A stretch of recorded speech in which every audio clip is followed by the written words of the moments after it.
Hello! In front of me I have SKAGEN Falster 3, and I'm gonna show you how to change the screen timeout duration on this watch. Basically, how quickly the screen turns off after you stop using your watch. First thing we need to do is to wake up the screen on our watch, and you can do it by pressing the middle button. Once you wake up the screen, you can press the middle button again to open the menu.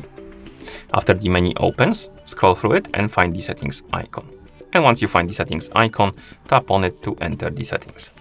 In settings, select the display option, and here scroll down and find the option called screen timeout. Select it, and now we can select one of the durations, and we have 5 seconds, 10 seconds, and 15 seconds. Select the one you like, for example, 10 seconds, tap on the check mark to confirm, and now my screen will turn off automatically after 10 seconds of an activity. So if I won't use my watch for 10 seconds, the screen should turn off automatically like this.